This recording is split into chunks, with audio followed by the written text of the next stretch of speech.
I'll give you the rundown after the finale. I was like, I'll spoil every week for you. That might be Ethan Hawke's character. It might be. All right. Anyway, let's get into it. I need to take another sip of, podcast juice. What is up, everybody? Welcome to Best Friends Gaming Pod. I am one of your hosts, Aaron Weiss, alongside the fifth most famous podcaster in all of Roanoke, Virginia, Brian Stinson.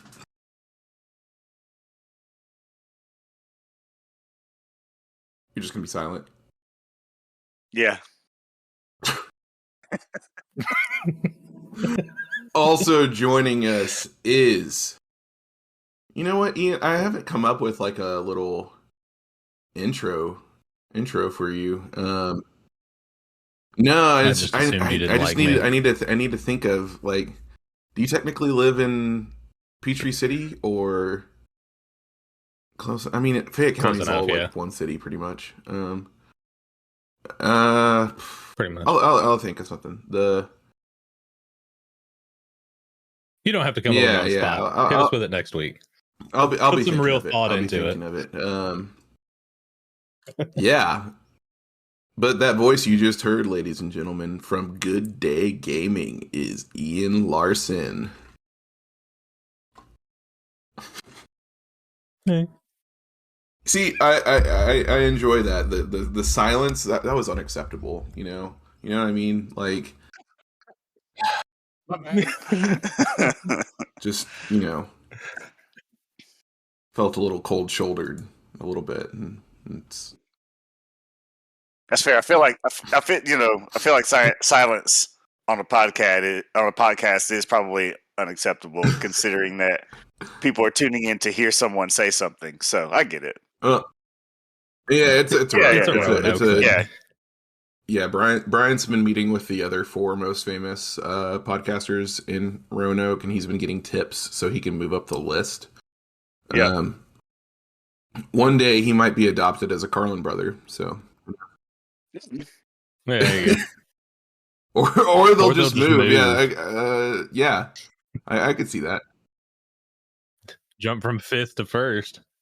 Fifth to first. Yeah, that'd be nice. The Brian story. Or maybe I'll jump from fifth to 12th. Who knows? Yeah, maybe other famous podcasters will move to Roanoke. Yeah. Fill that void. Who knew it was such a hot market there for podcasting? I mean, certainly not I. Or anything. Yeah. You don't you talk about the Star City of the South that way. You shouldn't. I will. You shouldn't. Talk about the Star. What are they going to do about it? Send the Carlins after me? They might. Well, then they'll be out of Roanoke, and you can be number easy. one. Yeah, go ahead, Carlins. Go to Fayette County. In case you didn't know, ladies and gentlemen, this is Best Friends Gaming Pod, where each and every week we gather around Discord and talk about video games and all that we love about them. This week we have PlayStation Plus stuff. Lego Star Wars reviews are in, and of course we're going to be talking some Elden Ring. We might touch on Lego and Epic teaming up to make a metaverse for children, and maybe the morality behind that. But hey, you know what? Let's just strap in and talk about the PlayStation Plus news. Ian, you wanna chat about that for us real quick? Sure. I was even though I don't have a PS5, I was really just interested because of how much I love the whole concept of the Xbox Game Pass. I was just interested on like what they were gonna do, because I wasn't sure if they were gonna try and directly compete or if they were just gonna try and have their own Sony version of it and be able to say this is similar but it's different, so don't compare us. Just because, I mean, Xbox has a 3, 4, 5 year head start on it, and I mean everybody loves it. I never hear anybody really talk bad about Game Pass because it's what is it, the best Yeah, whatever they call it. But yeah, so they announced it. Then instead of, obviously it wasn't going to be called Spartacus, but that's what their code name was. It's PlayStation Plus, and then 3 different tiers of it. It's Essential, Extra, and Premium. It seemed like to me PlayStation Plus Essential, which is the lowest tier, is basically just same, PlayStation Plus, what it is already. It's just the same thing. You get your 2 free games, you get your online play, and then like game discounts, etc., that kind of thing. And it's $10 a month or $60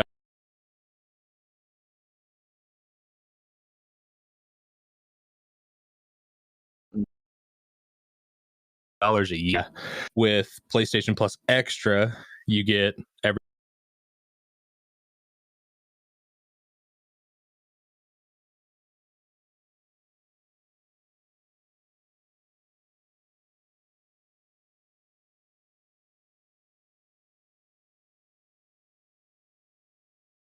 everything from the 6 different games that are going to be on there, but they definitely haven't announced the bulk of it.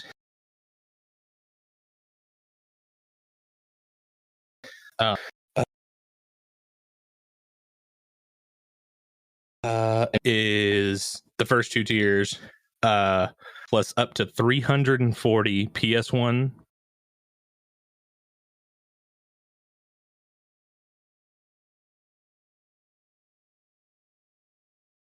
PS2 time.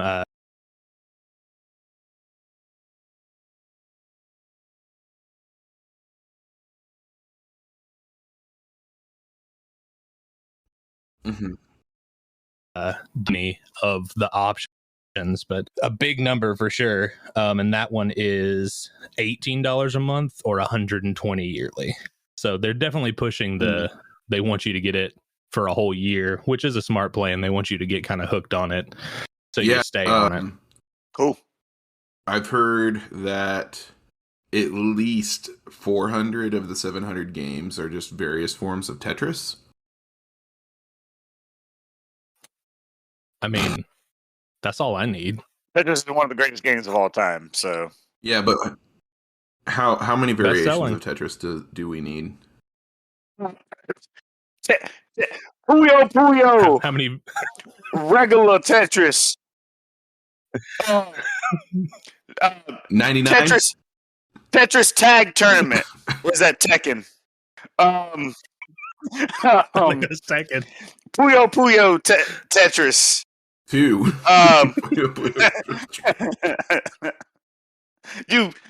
That's just 4. All right. Did I mention Tetris Tag Tournament? Oh gosh. Don't forget Tetris Effect. That was actually legit. It's so fun. It's so good. It's so fun. I mean, it's got nothing on Tekken Tag Tournament, but it's pretty good. You turn on you put your headphones on and turn on Tetris Effect Connected, and you are just like in a zone. They're playing like it really will. It'll take you to a magical place. If you have not played that, even if you're not a fan of Tetris, listeners, just give that a shot, and maybe you'll become a fan of Tetris after playing that. I mean, when it comes down to it, it is just Tetris, but it's also like the most gorgeous looking Tetris you've ever seen, and the soundtrack is just very zen and mellow, and you just really get into it. And they're like the background, like each level has like a different background. I think there's dolphins at one point. Just felt like I was at the beach playing Tetris. It was beautiful. I feel like we're getting more hype out of Aaron for a Tetris game than like anybody has ever talked about Elden Ring. I like Tetris. All right, Hey, Tetris is great. There's a reason it's been around this long. Great game.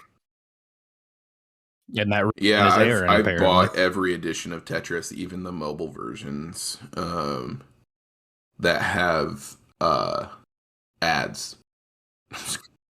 That pop up in the middle. and those ads pop up in the middle of you trying to make your line. So it's they're like, you want your line piece? Watch this 30-second ad. What were we talking? Oh yeah, PlayStation Plus. It's fine. I know Game Pass at the beginning wasn't what it is today. I mean, it had to earn its title as the best deal in games, and I think if PlayStation is serious about trying to compete with Game Pass, they'll do this well.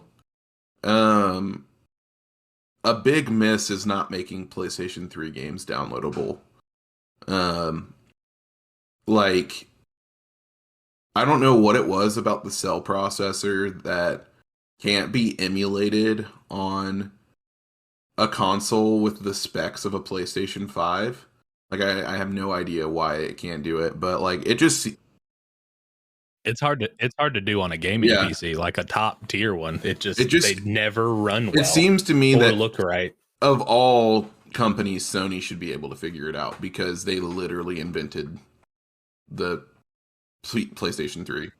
So the processor, yeah, it's just like, I mean, and also it's been over 15 years since the PlayStation 3, and you know, there's probably like a whole generation of PlayStation gamers that hopped in on the PlayStation 4 that have like no idea some of the great games of the PlayStation 3.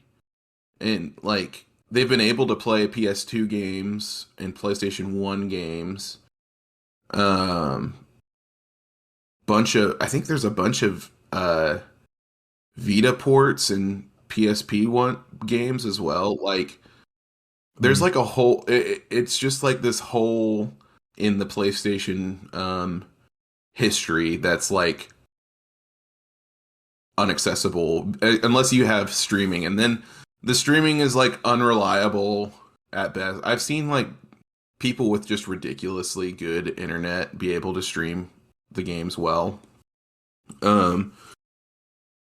but not everyone has that gig speed internet. True that.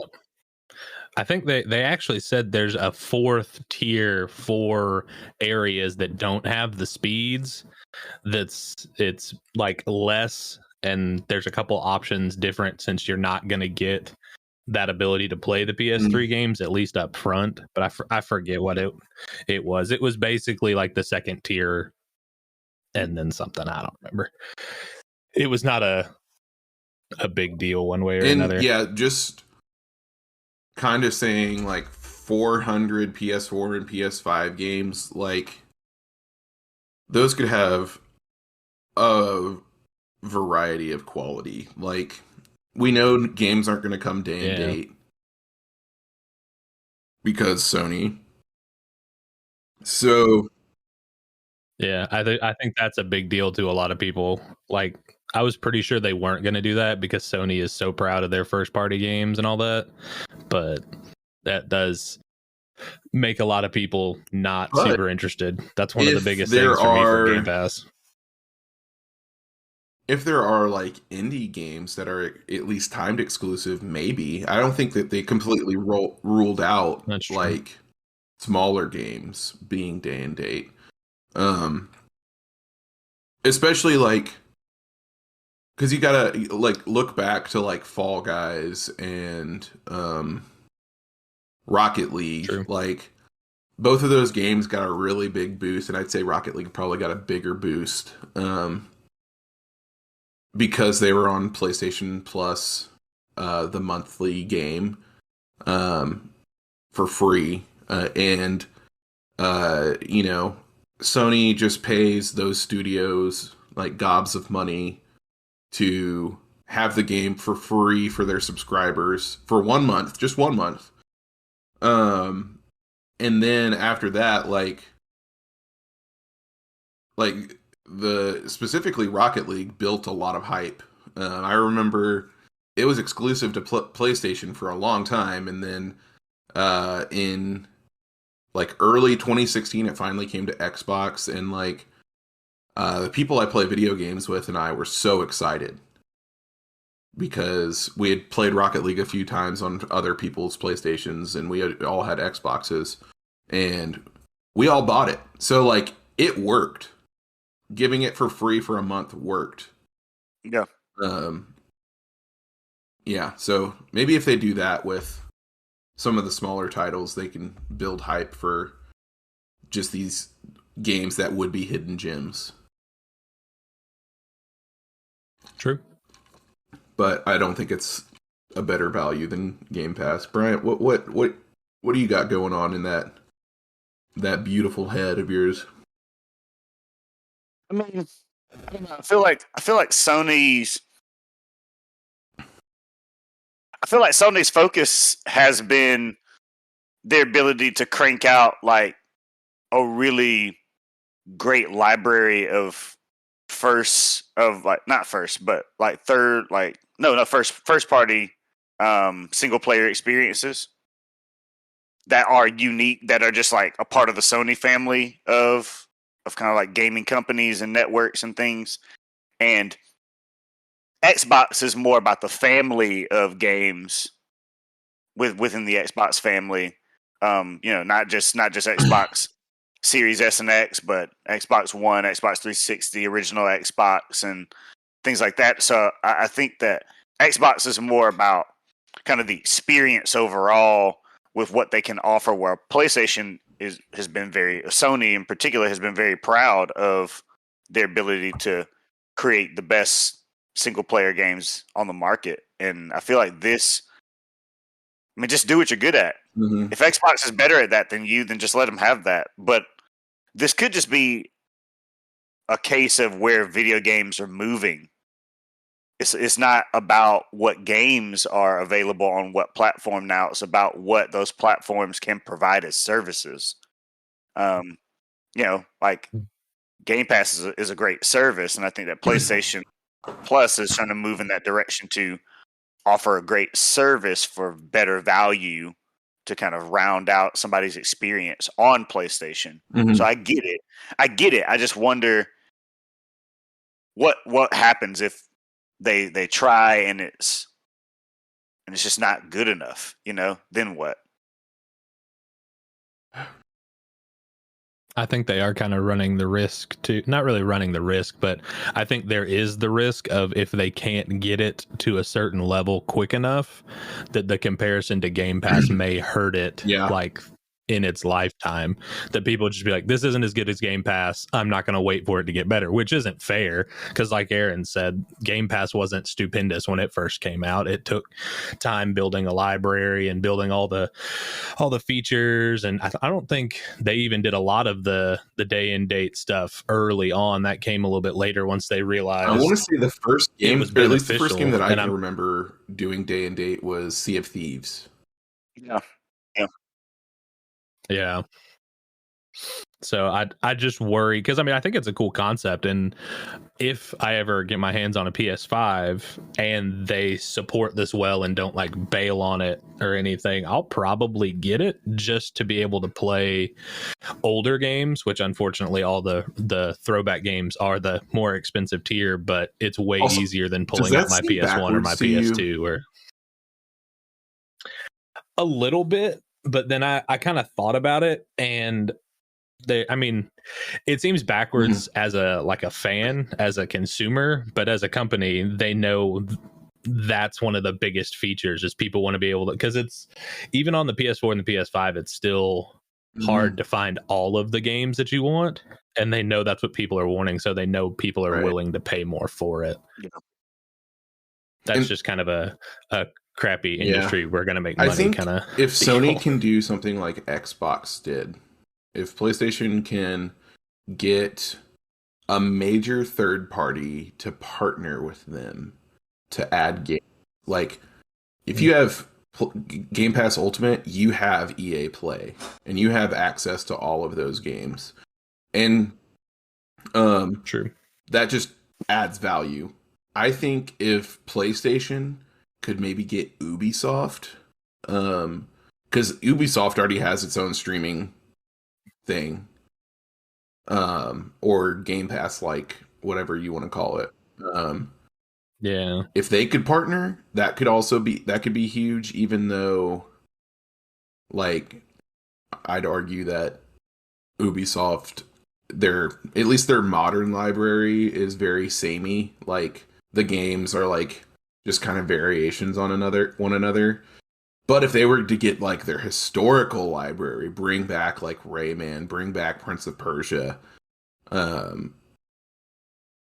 it, like, all the Ghost Recon and Splinter Cell, those games, I think that they'd have a real special bundle right there.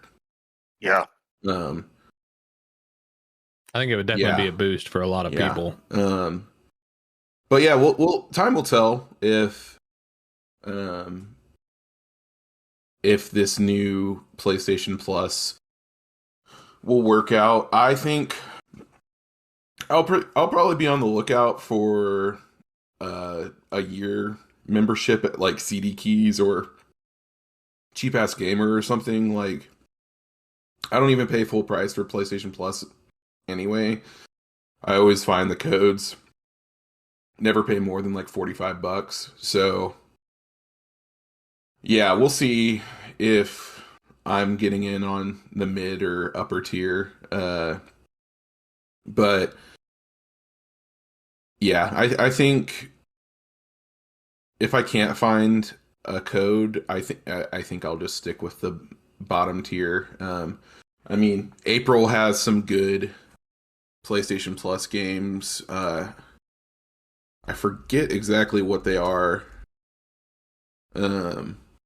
this month, but I remember being pretty impressed. Oh, Hood Outlaws and Legends. That's a game that I've wanted to play. I've never heard of it. Oh, and SpongeBob SquarePants Battle for Bikini Bottom Rehydrated, which is a game that I did not want to buy, but it was interested in replaying. So, and then I've already played like half Slay the Spire, because it was free, which is a very beloved video card game. But yeah, so let me look up Hood Outlaws and Legends. So it didn't review super well, but I mean, it's an action game. The player assumes control of an outlaw who must infiltrate a keep of authoritarian power named the State and compete against a rival team to steal the treasure hidden in the keep's vault. So I feel like it's a little bit of like Payday,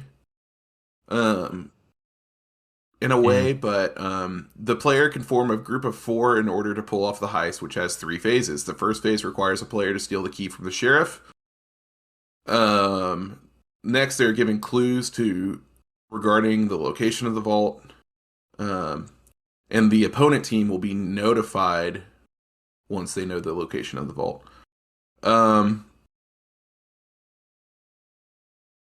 The opponent team can also observe the behaviors of the AI and pinpoint the location of the opposite team. Obviously, different characters have different skills and abilities and weapons, but oh, this is funny. The different players different characters have different stuff. So, like Maid Marian, yes, you can play as Maid Marian. It has a crossbow and smoke grenades. I don't know who Took is, but he's equipped with a flail, and Little John has the ability to open locked gates, and only he can do it. So, I mean, it got very middling reviews when it came out. Oh shoot, it came out last year. I thought it was older than that. But pretty interested in it, and another one of those games that I didn't want to buy, but happy that it's on PlayStation Plus for free.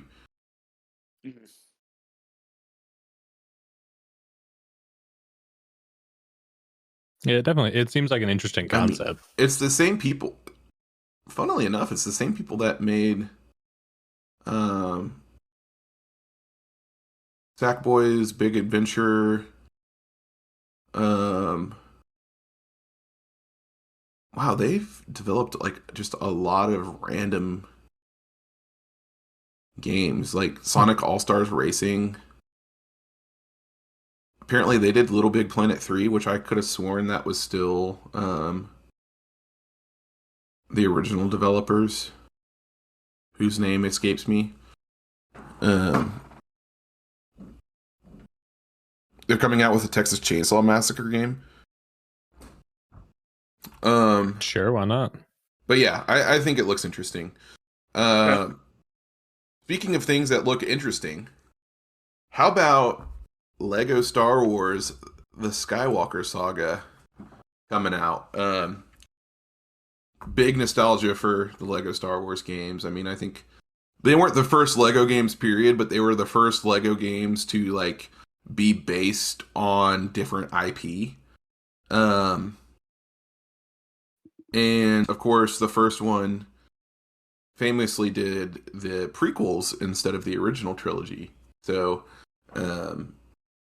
I think the first Lego Star Wars games kind of helped, like, bring the prequel trilogy into like a more popular light.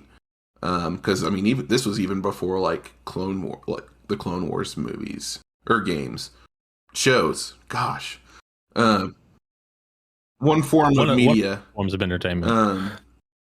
And of course, the Clone Wars show really like helped the prequel a lot.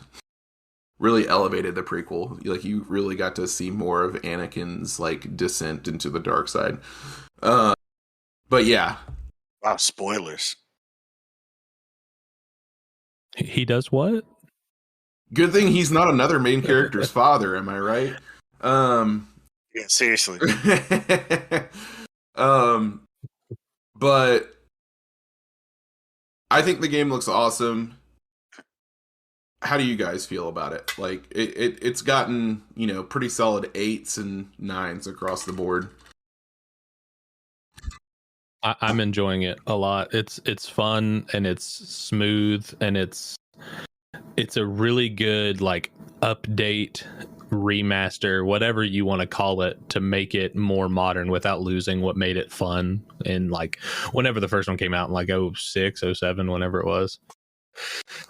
But it's fun, and there's a bajillion characters to unlock and play as, and I mean obviously you're going through the entire Skywalker saga, so there's just a lot of content and just a lot of like fun little things that aren't necessary but are just enjoyable, like different characters, like even just their idol, if you leave the controller alone, just the way they interact with each other, the things that they do.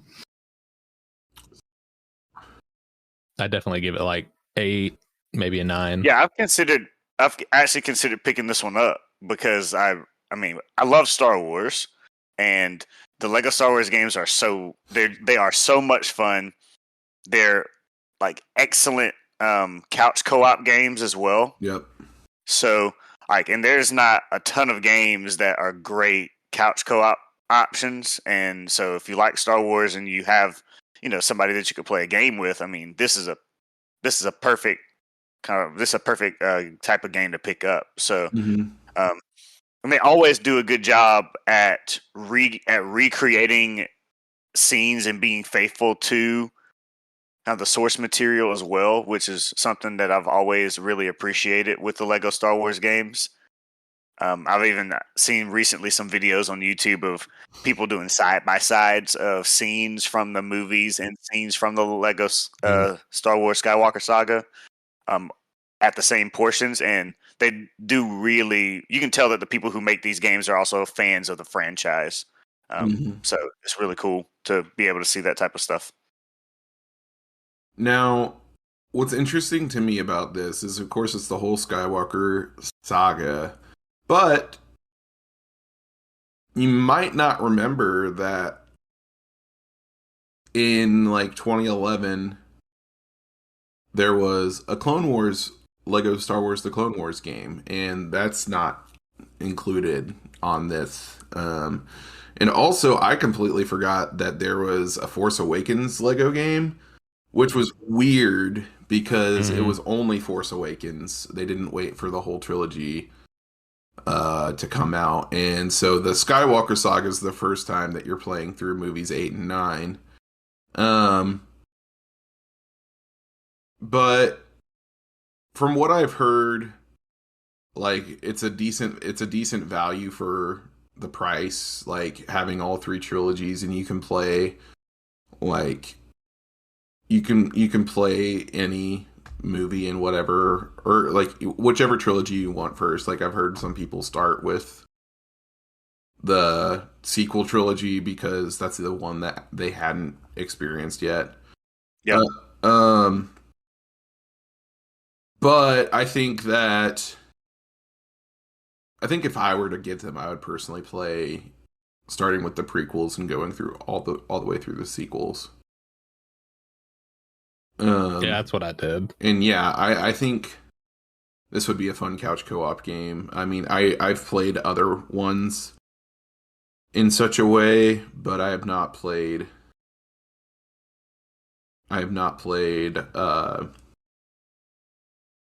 a Lego, or I haven't played any Lego games with Erica. And I think she might enjoy it. I'm trying to remember, in Lego games, do you control the camera? Kind of. Kind of. Well, not really. It's a set camera. I'm pretty well. At least in the past, it's been a set camera. You just kind of move your character. Ian would be able to speak better to it. Yeah, there's a little bit more of it than in the older versions, but it's not like trying to play a first-person shooter or anything like that. It's kind of somewhere in the middle. Yeah, that should be fine. I think playing a 3D Mario game was about like the limit for camera control, at least for right now, until she were to get more used to it. But I think that a Lego game would be a lot of fun to play. And like last year, we went through the Star Wars movies, and that was a lot of fun. So I think it'd be fun to like re-experience those as like in game form. Well, let's see what we got last on the. Oh, how could I forget? We got to go back to the Lands Between.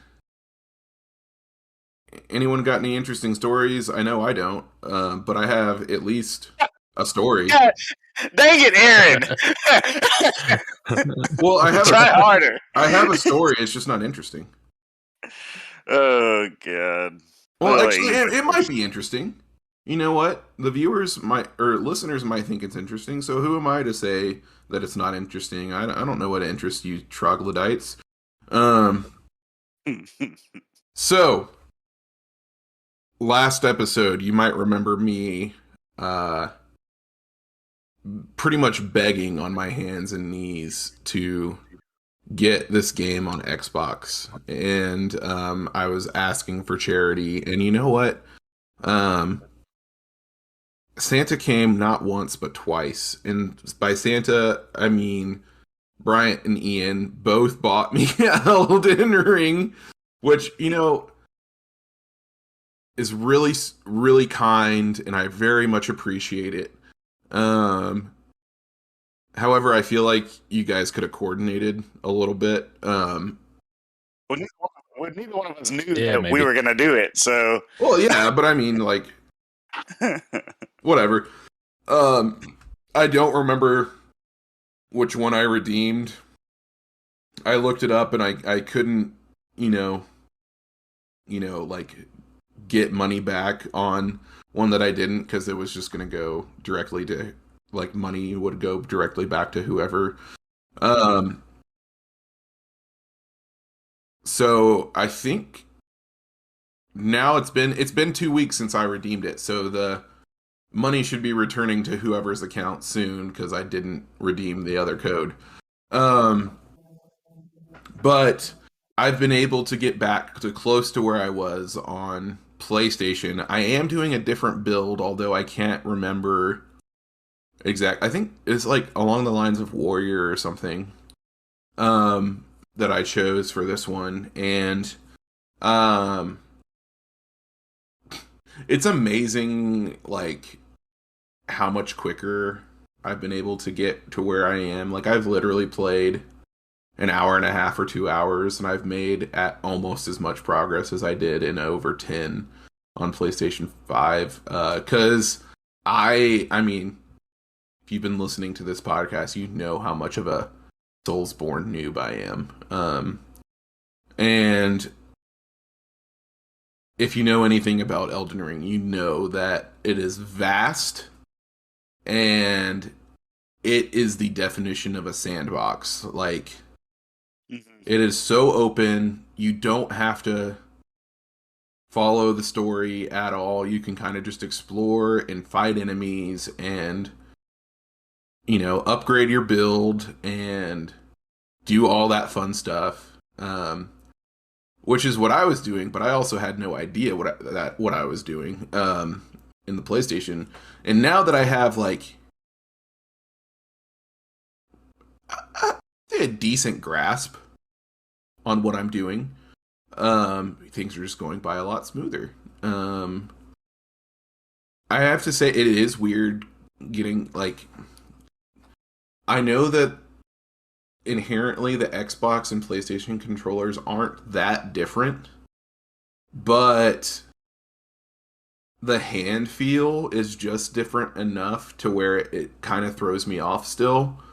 Playing on Xbox, I mean, I know I'll get used to it, but it's weird playing a game that you're used to playing on PlayStation on Xbox or vice versa.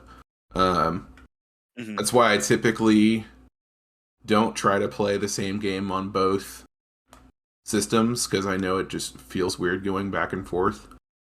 But this was a very generous gift. Thank you both. The realest co-hosts there ever have been. Yeah, I'll have more interesting stuff next week. I am putting it down right now. Mark my words. By recording next week, I will have felled Margit.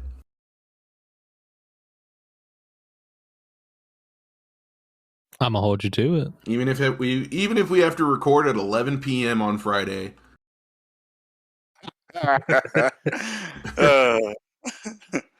Oh man, that's good. What about you, Ian? Where how's Elden Ring been treating you? I've done a lot. I was telling Aaron before you hopped on. I've done a lot of like just roaming around, uncovering map, and just kind of exploring. I haven't taken out any more of the like main bosses, but I've taken out several of the like random field bosses, I guess is what they call them. And that's fun, you know. And I don't even think I've come to a point of like getting to another main story boss. I don't even know if I'm close to it, but I think I'm like level 51 because I've just been running around and killing things and just leveling up and finding new weapons. I found a staff accidentally that was like the perfect staff for the stuff I was doing already. I'm still not totally understanding how all of the mechanics of the game work. I just know that it has like really good call it like level scaling based on my build, and it did like extra gravity damage or whatever, and I use a bunch of gravity magic spells, so that helped.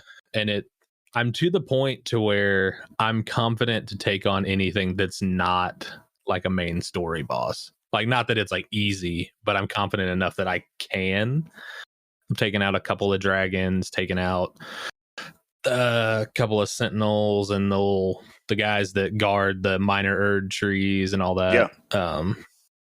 And that one in the Weeping Peninsula that's like all the way at the end through that castle. I don't remember what his name is. Talking about Castle Morn, the lion dude. Yeah, that guy sucks. Yeah. So annoying. Yeah.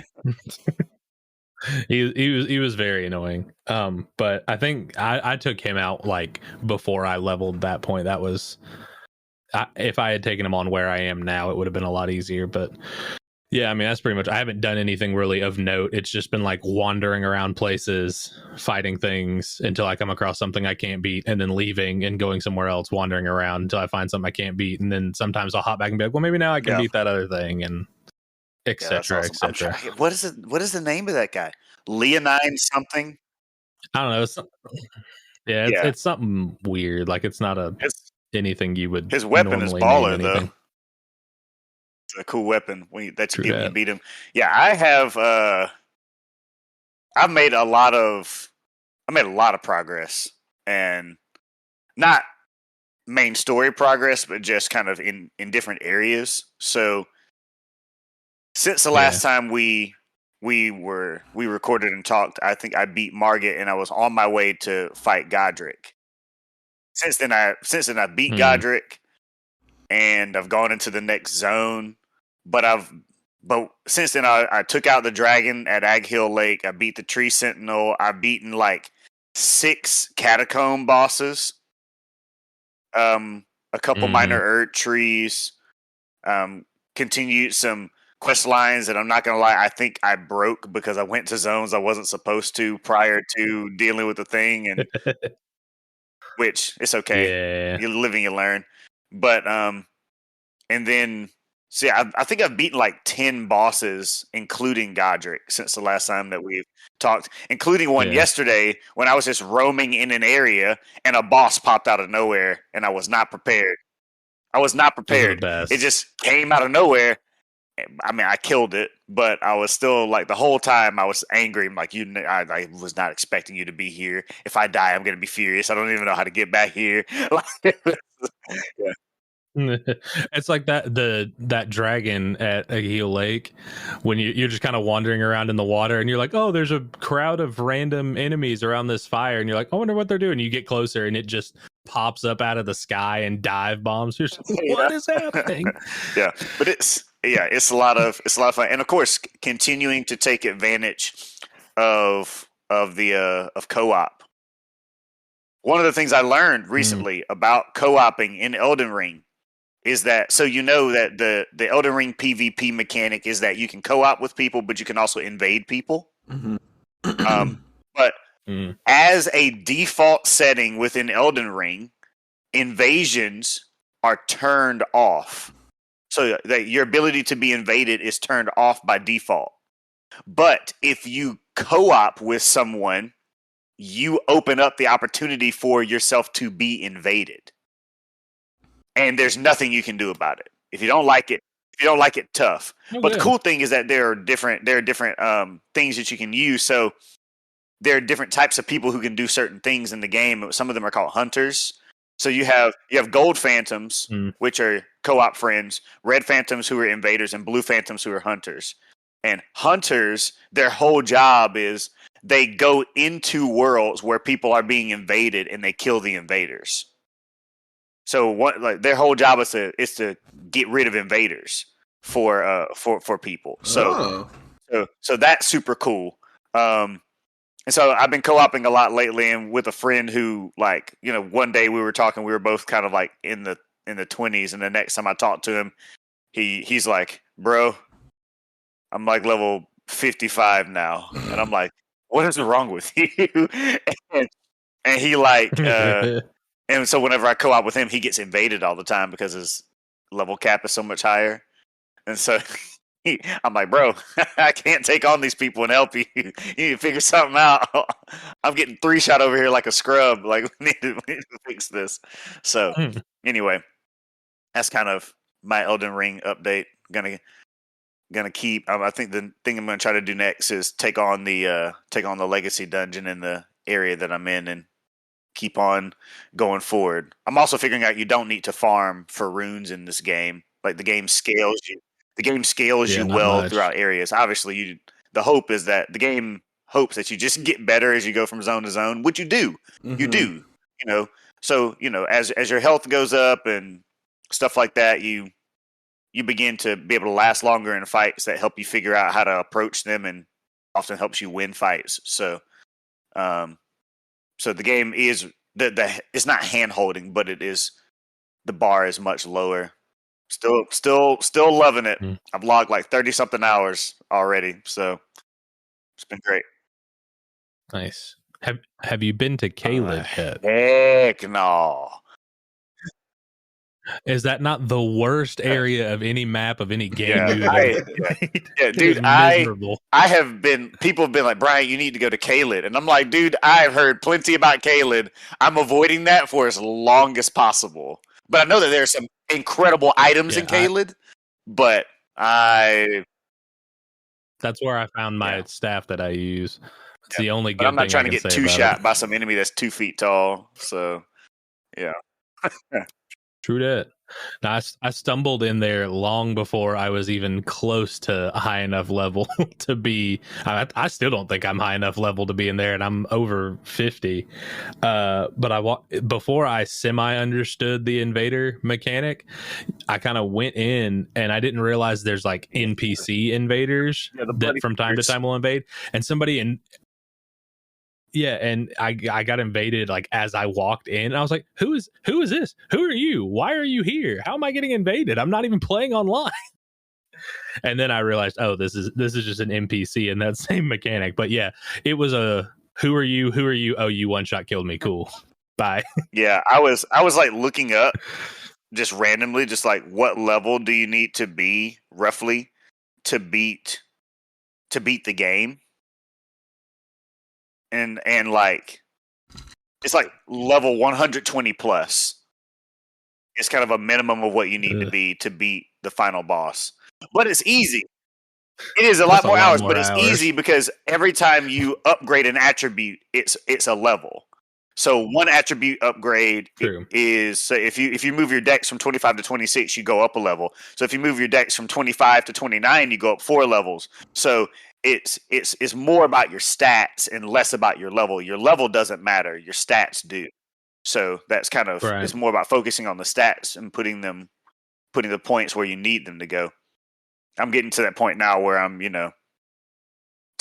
15,000 runes doesn't do anything for me. So the other day, the other day I dropped 10,000 runes and I was like, oh well.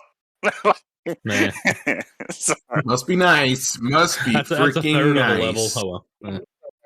It's not. It makes it a lot harder to keep grinding because you're like, yeah, I want to level up. I'm gonna get one more level before I turn it off. It's like, oh, but I need like 50,000 runes to level up.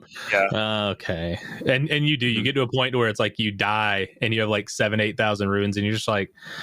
The amount of times I've been like, don't want to go back for those. I was in a party with a friend the other day who was just like, Bryant, I just dropped 600,000 runes.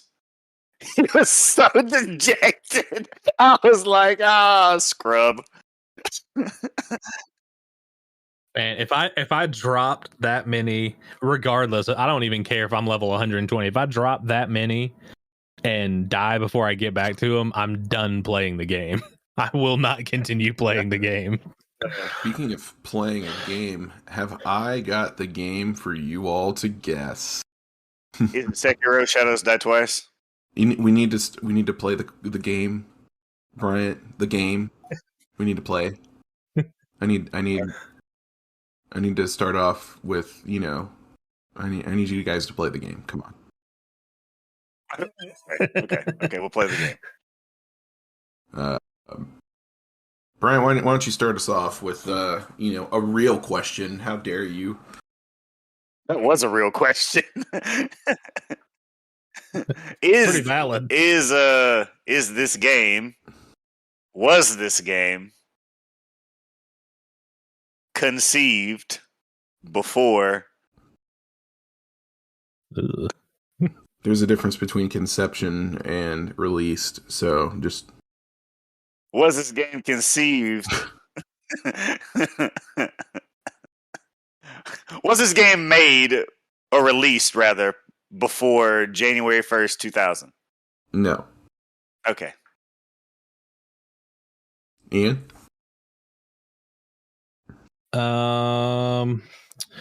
Was this game released before January No. 1st, 2010?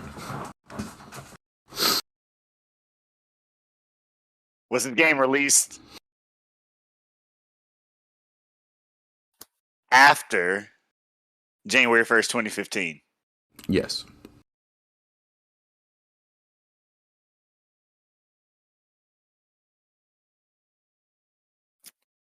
Was this game released after January 1st, No. 2020? Is this a From Software game? Yes. I take it. I hate it here. All right. Okay.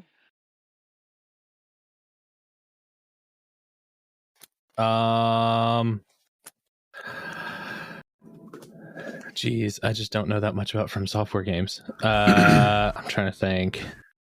So it's in between 2015 and 2020. It is a From Software game.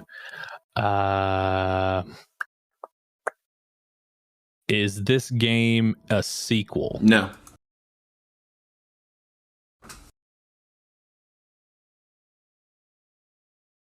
Okay.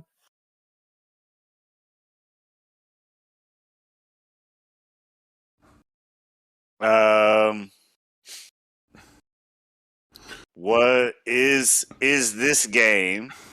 So it is a From Software game. Released in between 2015 and 2020. It's not a sequel. Mm-hmm.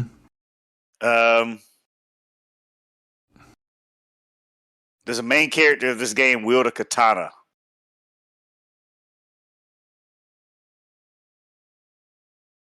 No. Solid. Ooh. I'm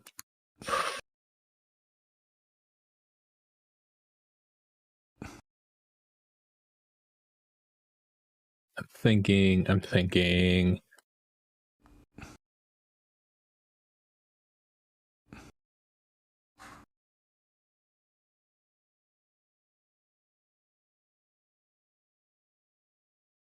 Was this game a PlayStation exclusive? Yes. Does this game take place in ye olde England? Yes. Solid.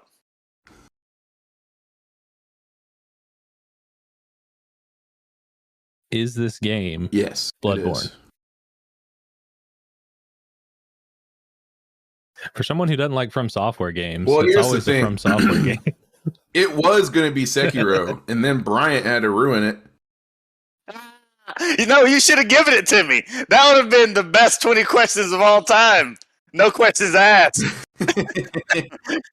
and then I contemplated for like half a second while I was saying, "How dare you? Should I keep it? Should I keep it Sekiro?" And then I thought, "No, I'm going to pivot to Bloodborne, but I'm going to make them think it's Sekiro until they ask a very specific Sekiro game like the Katana." Yeah. So that's when I changed it to Bloodborne. Was in that split second when I was just being like, "How dare you?" Well, there you have it, folks. Aaron's favorite It's game true. company I'm is a From big Software. fan. I can't wait for their take on Mario. Folks, this has been Best Friends Gaming Pod. And of course, you can find us each and every week on your favorite podcast service. Find us on the internets at Weisscast. Find me at The Weiss is Right or Slayerinator on Twitch and What are the other things like Steam? I don't ever play Steam. I play Polytopia on Steam, Xbox and PlayStation, Xbox. and yeah. Ian, You can find me on my personal Instagram at ilarson530. I'm pretty sure that's my tag on Xbox. No, that's my tag on PlayStation. And if you are interested in watching some Twitch streaming in the next couple of weeks, join me at Good Day Gaming. Also on Instagram can be found. I think that's it. You can Brian? find me on Instagram and Twitter at BKStinson08. dope. That's where I be hanging out. That's where he be. If you want to talk Premier League or anything soccer, tweet at Bryant. But if you don't want to talk about those things, just stay away from him. All right. The United States and Iran are in a World Cup group together. Who would have thought? Who would have thought? You know, maybe Here's World War III.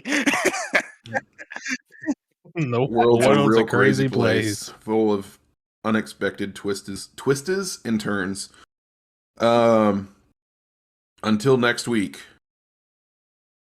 stay frosty.